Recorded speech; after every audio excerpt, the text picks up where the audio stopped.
The sound of his voice still lives in my head, calm, warm, certain. Forever, he said, the day he placed that ring on my finger. I believed him. Maybe that was my first mistake, believing a man who smiled with his mouth but never with his eyes. My name is Clara, and this is not a love story. It's a confession of how I traded my heart for a promise that was never meant to last. The morning of our wedding, the world felt like it was holding its breath. My dress was white, but my heart was gray. I kept asking myself if love could really begin with doubt, but I pushed the thought away. Everyone said he was perfect, elegant, composed, successful. Daniel Halle, the man every woman seemed to want. And yet, as I stood before him, something deep inside me whispered that perfection often hides danger. He looked at me and said, "You have nothing to worry about, Clara. From today, everything will be taken care of."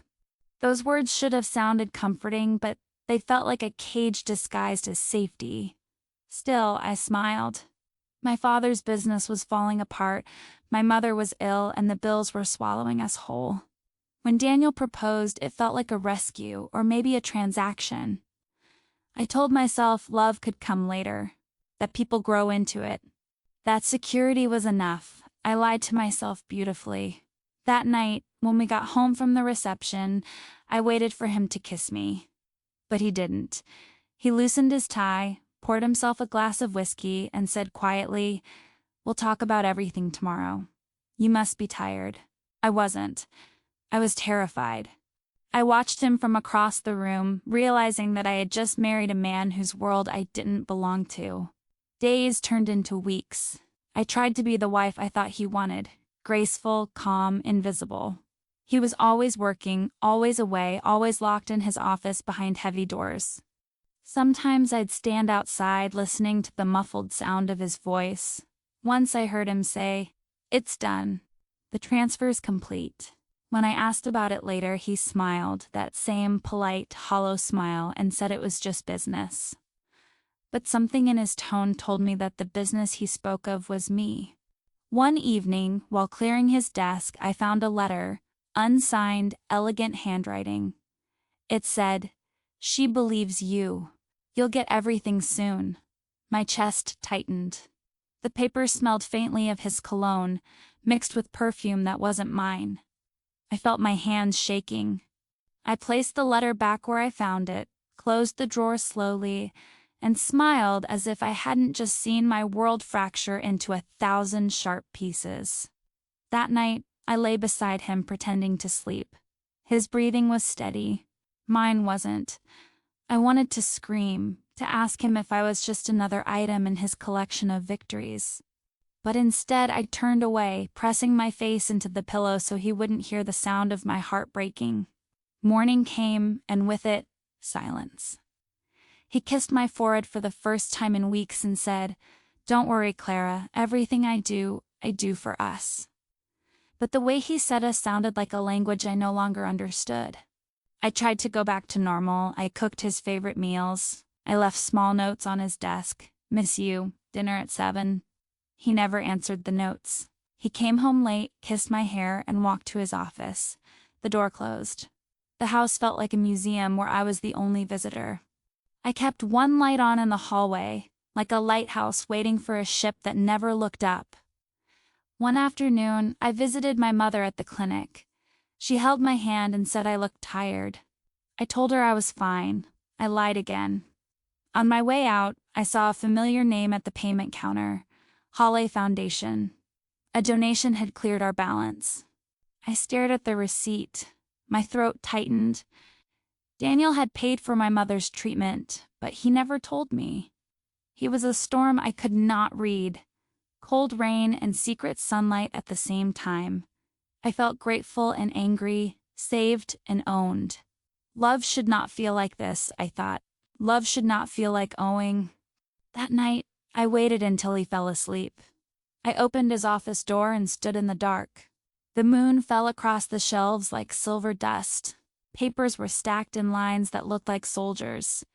On his desk lay a folder with my name on the tab. I froze.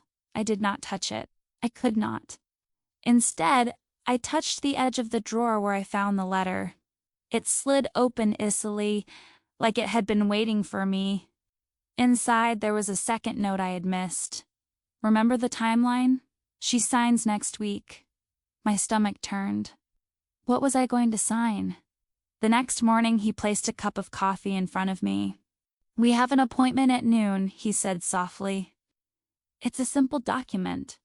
A way to protect you. He watched me carefully, like he was measuring my heartbeat. Protect me from what? I asked. From everyone, he said, and smiled that polite, hollow smile. I nodded like a quiet river hides its deep current. I went upstairs to dress. My hands shook as I buttoned my blouse. At the law office, the windows were tall and the air smelled like paper and lemon. A man in a dark suit guided us to a room with glass walls. He spoke to Daniel with easy respect. To me, he spoke slowly, like to a child. This is a postnuptial agreement, he said. It clarifies assets, shields liabilities. It is standard. I scanned the pages. My name appeared again and again. So did words like trust, transfer, beneficiary. My head buzzed. Why is my family business here? I asked. The lawyer glanced at Daniel. Daniel gave a calm nod and replied, to keep it safe. Safe for who? I wanted to ask. Can I take this home and read it? I said. The lawyer shifted in his chair. Daniel's eyes softened in a way that made me more afraid than any anger. Of course, he said. But time matters. We should sign soon. He reached for my hand under the table. His fingers were warm, his ring cold. A chill ran up my arm. I took the folder and hugged it against my chest like a shield. On the ride home, rain tapped the windows like impatient fingers. Daniel drove in silence. I watched the city slide by, wet streets, glowing signs, people rushing through their own storms. When we stopped at a red light, he said, Clara, you can trust me. I looked at him and felt my heart say yes and my mind say no. Then tell me the truth, I whispered. He kept his eyes on the road. I am telling you the truth, he said. My heart cracked a little more. That evening, I called Nora, my closest friend, and asked her to come over. She held me in the kitchen like I was a trembling bird. Read it to me, she said. We spread the papers across the table. She moved quickly, sharp, and careful. This clause, she murmured, tapping a paragraph, gives him power over your shares if certain conditions happen. What conditions? I asked. Illness, debt, or default, she said. My chest tightened. But that's my family's company, I whispered. Nora met my eyes. It won't be if you sign it this way. I wanted to vomit. I wanted to sleep for a month. I wanted to love him. I wanted to hate him. Maybe he is protecting me, I said. Maybe he wants to stabilize the company. Nora nodded slowly. Maybe, she said. But if he is saving you, why hide the rope? Her words stayed in the air like a bell that keeps ringing after you stop hearing it. When she left, I stood alone in the hallway, the folder heavy in my arms. Daniel opened his office door. Clara, he said, come in. His tone was gentle. I stepped inside. The room smelled like cedar and whiskey. He closed the door behind me. For a moment, we just looked at each other. Two actors who forgot their lines. You found the letter, he said calmly, like he already knew. I said nothing. It wasn't a secret, he added. Then why hide it? I asked. He exhaled. Because timing matters more than truth. The words cut me. To who? I asked. He didn't answer. He walked to the window and watched the city lights. There are people, he said, who would take everything from you if they could. I won't let that happen. I wanted to believe him so badly that my bones ached. And what will you take? I asked quietly. He turned to me then, and for a second, I thought I saw pain in his eyes. Only the fire that tries to burn you, he said. It sounded like poetry. It felt like a threat. That night, I did not sleep. I lay awake listening to the house breathe. At dawn, I put on my coat and went to the pier near our home. Fog sat low on the water like a secret. I watched boats come and go, carrying strangers toward mornings I would never know. I remembered the first day I met Daniel, how he held out his umbrella in a summer storm and said, "Let me walk you home." I should have asked them what home meant to him. When I returned, Daniel was in the kitchen, sleeves rolled, making coffee like a husband in a commercial. "We have a dinner tonight," he said. "Investors." He watched my face. "I don't feel well," I replied. He nodded as if he expected that answer. "Rest," he told me. "I'll handle it." He kissed my forehead. The kiss landed softly, like a promise signed in pencil. In the afternoon, the doorbell rang. It was a courier with an envelope addressed to me. Inside was a single sheet, a bank notification. A large transfer had entered an account with my name and account I did not know I had. The sender line read, "Halle Consolidated." My hands grew cold. I called the bank. The woman on the line confirmed the account and said, "Mr. Halle requested the structure for your protection." Protection again. That word was turning into a cage. When Daniel came home late that night, I placed the notification on his desk. He studied it for a long second, then looked up. "I told you," he said softly. "I am taking care of you." "By keeping me in the dark?" I asked. He hesitated. "Sometimes light blinds more than it helps." I shook my head. "Light heals," I said. He smiled sadly. "Not always. Days passed like slow rain. I wore a calm face in public and a storm in private. Nora kept checking on me, sending short messages. "Eat something. I'm here. Don't sign." I sent short answers. "I will. Thank you. I don't know." At night, I walked the halls of the house like a soft ghost. I listened for the click of his office door, the low hum of his voice, the life he lived when I wasn't invited. One evening, a woman came to the house. I saw her through the window, first elegant coat, red scarf, the kind of confidence that leaves footprints. Daniel opened the door before I could reach it.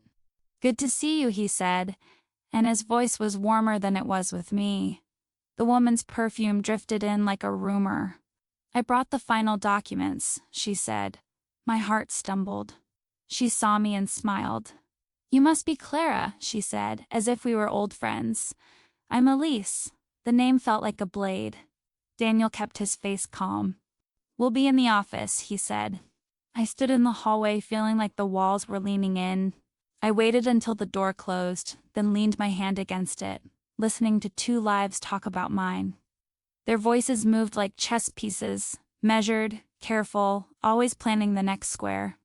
I caught pieces of phrases: contingency, board approval, sign before quarter end. And then, softly, Elise said, "She trusts you. Use that." Something inside me tore.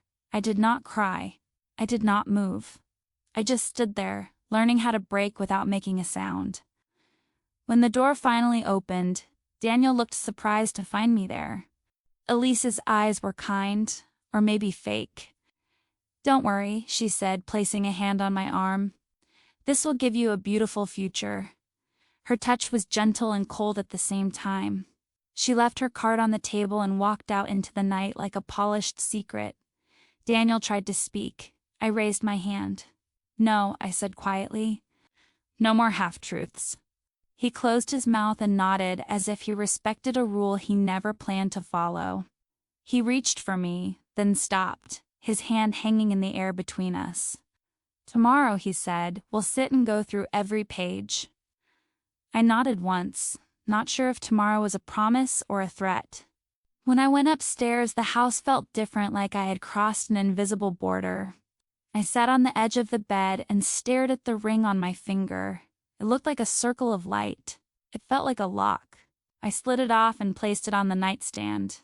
The metal clicked softly, a tiny sound that echoed like thunder in my chest. I lay down and closed my eyes, and for the first time since our wedding, I let the tears come without shame. They ran quietly into my hair, warm and endless. In the dark, I whispered into my pillow, "If you love me, tell me the truth." No answer came. Only the sound of the house breathing and the faint, steady beat of my heart learning how to be brave. At dawn, I awoke to the smell of coffee and the soft rustle of paper. Down the hall, his office door was half open. On the desk, I could see my folder, a pen, and a small velvet box I had never seen before. I stepped closer, every part of me trembling. Inside the box, there was a key, thin, silver, and old, tied to a note with my name. The note said only 4 words, "For when you're ready." My breath caught. I reached for the key with shaking fingers, then stopped, because behind me I heard his voice, low and careful. "Clara, don't open that yet." The moment he spoke, my hand froze above the velvet box. His voice wasn't sharp. It was quiet, tired, almost pleading. I turned slowly. Daniel stood in the doorway, his tie loose, his eyes darker than I had ever seen them. He looked like a man carrying too many secrets and not enough strength to hold them anymore. For a second, I didn't see the stranger who lived behind walls and contracts. I saw the man who once held an umbrella over me in the rain, asking if he could walk beside me. That made it hurt even more. I closed the box. Not because he asked, but because fear held my fingers still. "When will I be ready?" I whispered. He didn't answer. Instead, he ran a hand through his hair and sat at the edge of the desk, staring at the floor like he was searching for the right lie or the right truth. I couldn't tell which. "Some things," he said slowly, "must be seen at the right time." I bit my lip until I tasted blood. "And some things," I replied, "are wrong no matter when you see them." His jaw tightened. He didn't argue. Silence was our new language. He left the room without another word. I sat there alone, the key in front of me like a spark waiting for fire. My heart beat fast, like the truth was a door and I was too afraid to knock. I didn't open the box again. Instead, I slipped the key into the drawer of my nightstand and closed it gently, like I was hiding a memory I wasn't ready to face yet. Hours passed. The day moved like a heavy curtain dragging across the floor. Daniel stayed in his office. The world outside kept going, cars, clouds, distant laughter, but inside everything felt suspended, fragile. At sunset, I walked to the balcony and watched the sky bleed colors: orange, pink, quiet, gold. It looked like a painting of peace. It felt like a lie. My phone buzzed.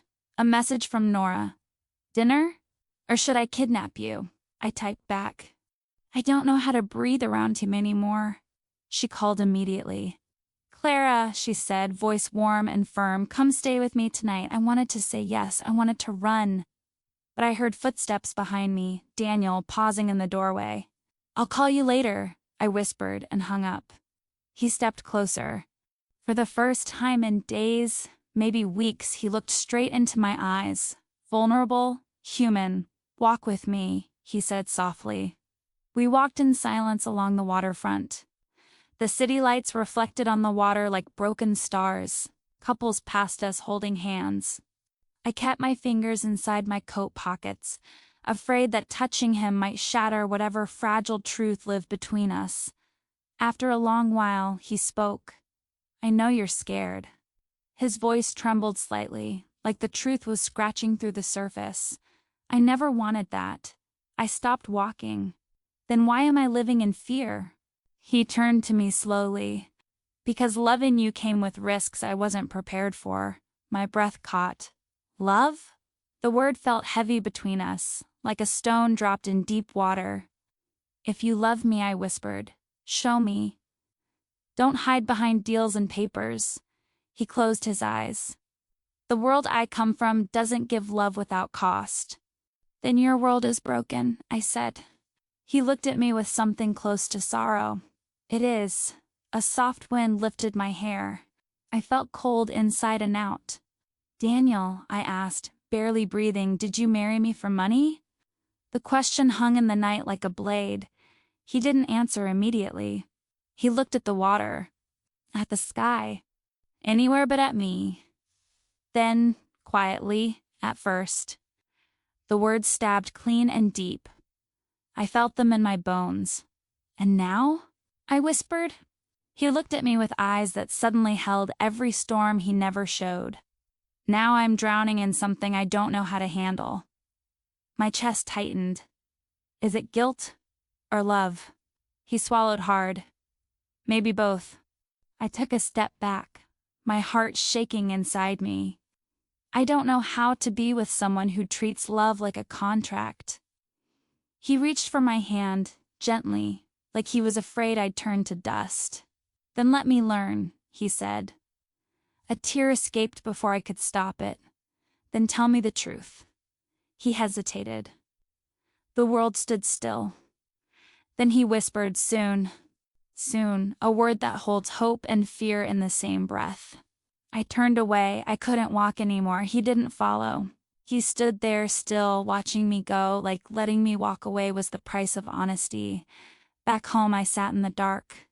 The house felt different now, not like a trap, but like a waiting room for a future I didn't understand yet.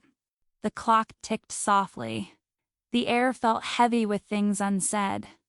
I opened my nightstand and took out the key again, holding it between trembling fingers. For when you're ready, the note had said. I pressed the key to my chest and closed my eyes. I wasn't ready. But I knew this. I couldn't live in half-truths anymore. The world outside kept moving, but inside me, something shifted. Small, quiet, like a door unlocking in the dark.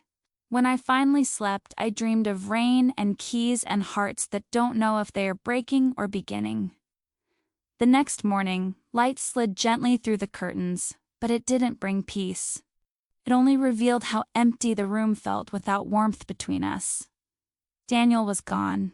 The coffee pot was full. The chair where he usually sat was cold. On the table, beside a folded newspaper, lay a note written in his careful hand. Business trip. 2 days. Take care of yourself. 2 days. 2 days of silence. 2 days to think about everything that didn't make sense. I touched the words with my fingertips and felt nothing. No love, no anger, just a numb kind of exhaustion that comes when your heart has run out of ways to hurt. I opened the window and let the morning air wash over me. Somewhere in the distance, the sound of church bells echoed through the city. For a moment, I wished I could believe in miracles again. Then I looked down at my hand, bare, pale, still marked where the ring had been, and remembered that miracles often come too late. I tried to distract myself. I went to the garden, trimmed the roses, washed the dishes that weren't dirty. I played a song we used to dance to once, back when we were pretending to be happy. But no matter what I did, the house whispered his name through every corner. By afternoon, I couldn't stand the silence anymore. I opened the nightstand and took out the key. It felt colder than I remembered. I turned it over in my hand, thinking of the note, for when you're ready. Maybe he left so I could be.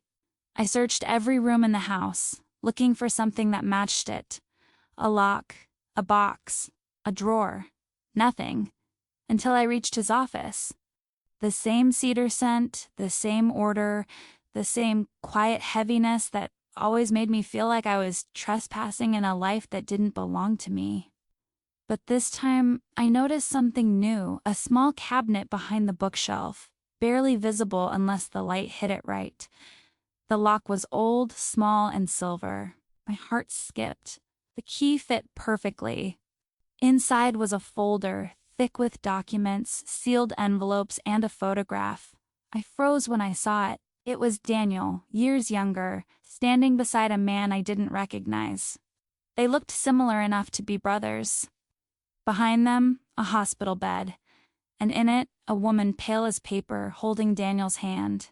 On the back of the photo, in faint handwriting, "For her, I will fix everything." I sat on the floor, the photo trembling in my hands. Under it, another letter. This one with my name. I hesitated, then opened it. Clara, if you're reading this, I've already crossed the line between what's right and what's necessary. There are debts tied to your family's company, debts that could destroy more lives than you know. I promised someone long ago that I'd never let that happen again. Maybe I married you to protect that promise. Maybe I married you because I didn't know another way. But somewhere between the lies, I found the one truth I didn't expect. You. I know you hate me. Maybe you should, but I need time to make this right. When you're ready, the key will open more than a lock. It will open the reason. D. My hands shook as I read it again and again. Every sentence tore through the wall of certainty I had built around my pain. I wanted to scream, to forgive, to run, to stay. That night, I called Nora again. She listened quietly as I read the letter aloud. When I finished, she was silent for a long time. Then she said, Clara, whatever he's hiding, it's not just about you. It's bigger. I nodded, tears burning in my eyes. But it's also about us, I said. Because I don't know if I'm saving him or losing myself. 2 days later, he returned. I was waiting at the door when he arrived. His eyes widened when he saw the photo in my hand. For a moment, neither of us spoke. Then I said softly, You could have told me. He closed his eyes. You weren't ready. I took a step closer. No, Daniel. You weren't. He looked at me, and for the first time, I saw him without the mask, not the calm businessman, not the mysterious husband, just a man who had made too many wrong choices trying to fix something already broken. I wanted to protect you, he said, even if it meant losing you. Then you never understood love, I whispered. He smiled sadly. Maybe not, but I'm learning now. The way he said it made me ache. Because deep down, I knew that learning sometimes comes when it's already too late. That night, I placed the key back in its box. I didn't lock it away this time. I left it on the table between us, a silent question waiting for an answer. And as we sat in the dim light, two strangers bound by vows and secrets, I realized the truth about forever. Sometimes it's not about lasting, but about what remains after everything else fades. The night stretched long and heavy, filled with silence that said more than words ever could. Daniel sat across from me, his face half lit by the glow of a single lamp. His hands were clasped together, trembling slightly, a small crack in the armor he had worn since the day I met him. I stared at the key resting on the table between us. It looked innocent, almost delicate, but I knew it carried the weight of everything we had become. I want to know everything, I said quietly. My voice didn't shake, but my heart did. No more half-truths. No more protection. Just the truth. Daniel looked at me for a long moment, then nodded slowly. All right, he said. But once you know, you can't unknow it. I already live with ghosts, I whispered. One more won't change that. He took a deep breath and leaned back in his chair. You remember the woman in the photo? I nodded. Her name was Amelia, he said softly. She was my fiancée, before you. We were supposed to get married 5 years ago, but a month before the wedding, her father's company collapsed. He had borrowed money from dangerous people, the kind of men who don't forgive mistakes. His eyes grew distant. When the business went down, they came for him. He didn't survive. I felt the air thicken between us. And Amelia? She tried to save what was left. She signed everything over to the debt collectors. She thought she could buy time, but they wanted more than money. They wanted control. They used her name, her trust, her fear, until she lost everything. The stress killed her. She died believing I could fix it. His voice cracked, but I couldn't. I wanted to be angry. I wanted to hate him. But there was something in his face, a kind of quiet ruin that stopped me. So what does this have to do with me? I asked, my throat tightening. He hesitated. Your father's company was next. The same network, the same men. They were going to strip it down piece by piece. I made a deal. I'd take it under my control before they could. They'd back off if I owned the assets. Marrying you made that possible. My stomach turned. So it was business, I said, my voice breaking. At first, yes, he admitted. But then it wasn't. Then what was it, Daniel? He looked straight at me, eyes wet but unflinching. Then it became everything I didn't know I could feel again. Tears blurred my vision. You built our marriage on a lie. I built it on survival, he said, but I stayed because of love. I stood, shaking. You can't fix love with paperwork. I know, he said, standing too, but I can try to fix what I broke. He walked to a drawer, opened it, and took out another folder, thicker, older, marked with the same seal I'd seen before. These are the files they wanted. The records, the transfers, the accounts. It's over now. You're free. He placed the folder in my hands. Everything I did, the deception, the silence, was to end this. I opened it. My eyes scanned numbers, contracts, signatures. It was all there, proof of what he'd done and why. Proof of how much of my life had been traded like a chess piece in a game I never chose to play. I closed the folder and looked at him. And what happens now? He smiled faintly. Now you decide what forever means. I wanted to answer, but the words wouldn't come. My heart was too full of pain, of pity, of something that looked almost like forgiveness. He stepped closer. Clara, he whispered, if I disappear, don't look for me. Just live, please. What are you talking about? I need to make this right. They'll come for me now, not for you, Daniel. He touched my face gently, his thumb tracing the tear I hadn't realized had fallen. You once said, light heals. Maybe you were right. Maybe it's time I face mine. And before I could stop him, he turned and walked out the door. The night swallowed him whole. No sound, no goodbye, just the quiet echo of footsteps fading into darkness. I stood there, the folder clutched against my chest, the key still on the table, the clock ticking softly like a heartbeat that refused to stop. I didn't know if he'd ever come back. I didn't know if I wanted him to. But I knew this. The truth had finally arrived. And it hurt. Beautifully, completely, honestly. For 2 days I didn't sleep. Every knock, every car passing outside made my heart jump. His phone was off, his office empty. His clothes still hanging in the closet like ghosts of a life half-lived. I sat on the floor by the window, clutching the folder he had left me, the proof of his sins and his sacrifice, and I hated that it made me love him more. The world outside kept moving, pretending nothing had changed, but inside me, everything had.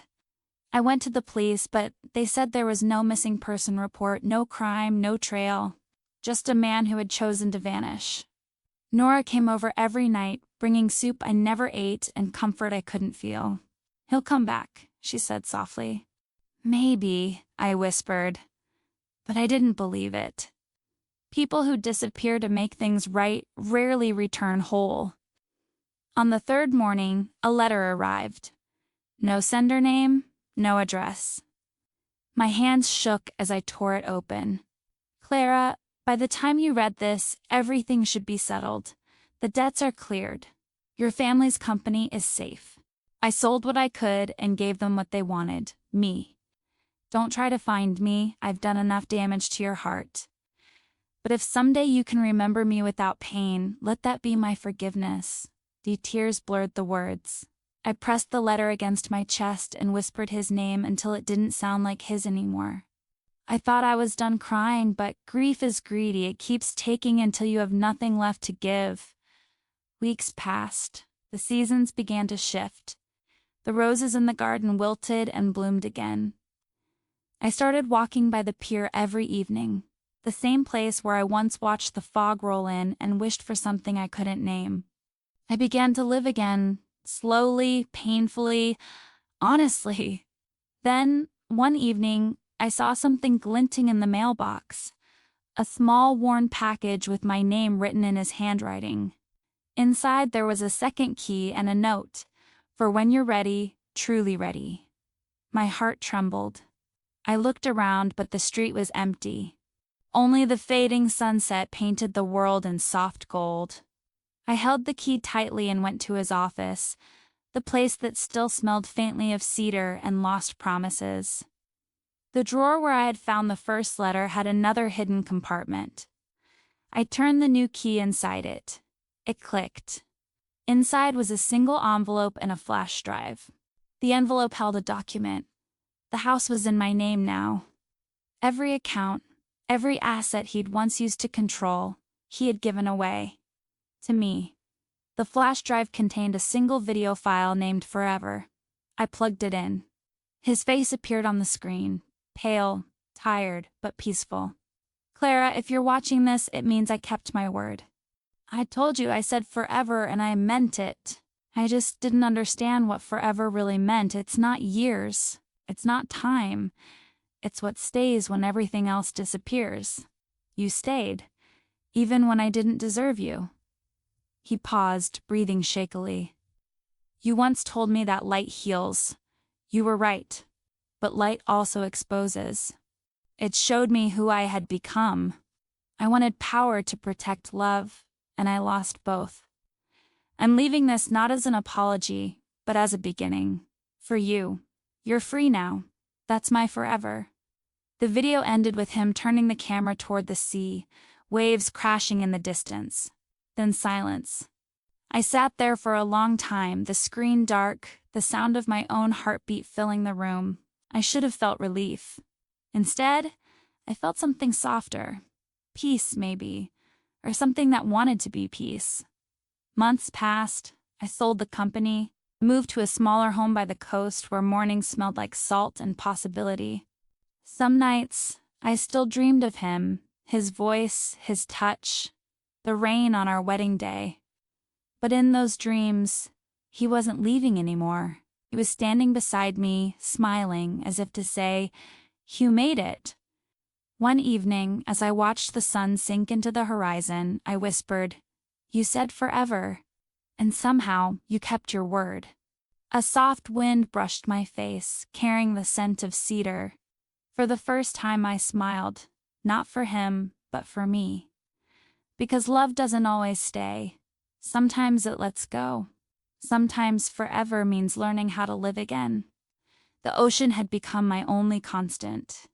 Every morning I walked along the shore, letting the cold waves touch my feet as if the sea could erase what memory refused to forget. Time softened the sharp edges of my pain, but never erased them. I learned to live around the hollow, to make peace with the echo. Sometimes I'd catch myself turning when a deep voice called behind me, a stranger's laugh, a distant whistle, and for a heartbeat, I believed it was him. Then reality returned, quiet and kind. I kept his last letter in a wooden box beside my bed. I never opened it again, but knowing it was there felt like keeping a heartbeat inside the house. The house itself was smaller, simpler, no marble, no contracts, no ghosts. I grew herbs by the window, painted the walls pale blue, and filled the rooms with the sound of the radio instead of silence. And yet, every time the wind carried the scent of cedar, something in me stirred, like the sea remembering a storm. One morning, while reading by the window, I received an envelope. No return address, just my name and soft handwriting I didn't recognize. Inside was a formal letter from a law firm in another city. The words blurred as I read them. Final settlement of the Haley estate. My heart stumbled. The letter said the assets Daniel hadn't transferred to me were now in a trust, not for money, but for something else. The last line read, "To be used for the foundation in memory of Amelia and Clara Haley." I stared at the page, stunned. He had named it after us. After the two women who shaped him, one from guilt, one from love. Tears filled my eyes, but they didn't feel like sorrow anymore. They felt like closure. He hadn't vanished to escape. He had disappeared to make meaning out of his mistakes. Days later, I visited the city where the foundation had been established. It was small, modest, hidden in a quiet street near the bay. A bronze plaque by the door read, "Halle Foundation, because every second chance deserves a beginning." Inside, the walls were lined with photos of children and families the charity had helped. Medical treatments, scholarships, new lives rebuilt from ruin. And in one corner, a photo of Daniel, smiling, holding a book titled The Cost of Forever. I touched the frame gently. He looked younger, lighter, free. For the first time since he'd left, I didn't feel haunted. I felt proud. A soft voice interrupted my thoughts. "You must be Clara," said a woman behind the desk. She looked kind, her eyes warm. "He talked about you." I froze. "He did?" She nodded. "He said you were the reason he believed in redemption. That if love could survive his mistakes, maybe it could heal others too." My throat tightened. I smiled through tears I didn't try to hide. "He was wrong," I said softly. "Love didn't survive his mistakes. It transformed because of them." The woman smiled gently. "Maybe that's what survival really means." That night, I stayed in a small hotel by the sea. The window opened to the sound of waves, the same rhythm that had carried me through grief and forgiveness. I wrote him a letter I'd never send. "Daniel, you said forever, and I finally understand. Forever isn't about staying. It's about changing someone so deeply they never go back to who they were before you. You changed me, not into who you wanted me to be, but into who I needed to become." I folded the letter and placed it between the pages of my journal. Outside, the tide was high, glowing under the moonlight. I stepped onto the balcony, closed my eyes, and breathed deeply. The air smelled of salt and cedar. Somewhere, in the invisible space between what was and what could have been, I felt him there. Not as a ghost, but as a memory that no longer hurt. A memory that simply existed. The next morning, I left the letter on the beach, tucked between two seashells, and walked away. The wind took it, carrying his name back to the horizon. And for the first time in years, I whispered not goodbye, but thank you. That morning felt like a goodbye wrapped in sunlight. The sky was wide and clear, and for the first time in a long while, I didn't wake up missing him. I woke up remembering him without pain. It was strange how peace doesn't come like thunder. It comes quietly, like a breath you didn't know you were holding finally released. I walked to the beach with a mug of coffee in my hand. The sea looked endless, soft waves brushing the shore as if erasing yesterday over and over again. I sat on the sand, closed my eyes, and listened. Every sound, the wind, the water, the gulls carried echoes of him. But this time, they didn't hurt. They simply were. For months, I had believed that love ended when someone left. That, when they stopped walking beside you, the story was over, but now I understood some stories don't end. They just change form. He had become part of the air I breathed, the lessons I carried, the woman I had become. As the tide rose, I reached into my bag and pulled out something I hadn't touched in weeks. The little velvet box that once held the key. Inside was only a folded piece of paper now, faintly scented of cedar. I unfolded it and read his handwriting one last time. "For when you're ready." I smiled. "I am," I whispered. I stood, walked to the water's edge, and let the paper go. It floated for a moment, then sank gently beneath the surface. I watched until it disappeared, carried somewhere I could no longer follow, somewhere peaceful. When I turned back toward the shore, I saw a man standing in the distance, facing the horizon.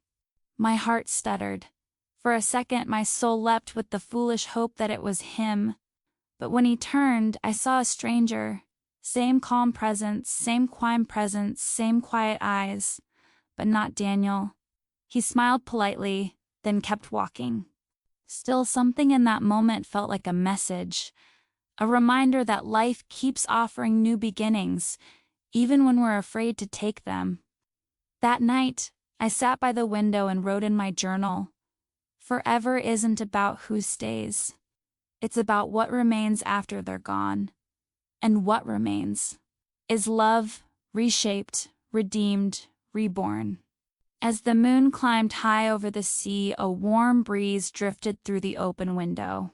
It smelled faintly of cedar and salt, wrapping around me like a memory saying goodnight. I closed my eyes, and for the first time since everything began, I slept deeply, not because I forgot him, but because I finally forgave us both.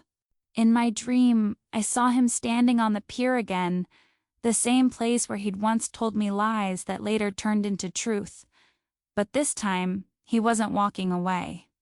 He smiled, lifted his hand in farewell, and whispered through the wind, "You made it." And somewhere in my heart, a voice answered back, steady, calm, whole. Yes, I did. Because love, even when broken, can still become something beautiful. Because sometimes forever doesn't mean together, it means healed. Years passed quietly, like pages turning in a book I wasn't ready to finish. I moved to a small coastal town where the days began with the sea and ended with the sound of church bells, fading into the night. The locals didn't know my story, and I didn't offer it. They just called me the woman who always watches the horizon. I liked that, because I wasn't waiting anymore. I was remembering. I started teaching art to children at the community center. Their laughter filled the spaces where silence once lived. When they painted sunsets, they always used too much orange, and when they painted waves, they added sparkles. I used to tell them, "Don't fix it, let it shine that way." I realized I was talking to myself too. Sometimes, when I looked at their little hands smudged with color, I thought about Daniel, about how life had taken everything from him before he understood what love really meant. And yet, somehow, he gave me back the courage to live mine honestly. The Hole Foundation kept growing. I was asked to speak there once, a small ceremony in his memory. I almost said no, but then I remembered how he always believed words could heal. I stood at the podium, my hands trembling just like they had on our wedding day. I looked at the faces before me, strangers, families, people whose lives had been touched by what Daniel had built out of regret. "My name is Clara Hole," I began softly, "and I want to tell you something about forever." The room went still. Forever isn't what we think it is. It isn't years or promises. It isn't even the person who stays beside you. Forever is what survives. The kindness, the lessons, the love that doesn't fade even when it changes shape. Forever is what remains when everything else is gone. I saw tears, quiet nods, small smiles. And for the first time in a long time, I felt that my story wasn't a wound anymore, it was a bridge. After the ceremony, an older woman approached me, her eyes gentle. "He would have been proud," she said. I smiled. Maybe he already knows. That evening, I walked by the sea again. The sky was streaked with gold and violet, the air warm with the smell of salt and memory. I sat on a rock and watched the waves crash and pull away, again and again, breaking and returning, like love itself. I took out a small locket I wore now every day. Inside, a photo of him, not from the wedding or from the days of secrets, but one I'd found in the foundation office, him laughing, wind in his hair, alive. I held it gently and whispered, "You said forever, and you were right." A single tear slipped down, but it wasn't sadness. It was gratitude, pure and quiet. I let it fall into the sea, carried away with the tide. Because the truth was simple. He had left, but his love had stayed. Not in promises or letters, but in the way I had learned to live, fearlessly, honestly, softly.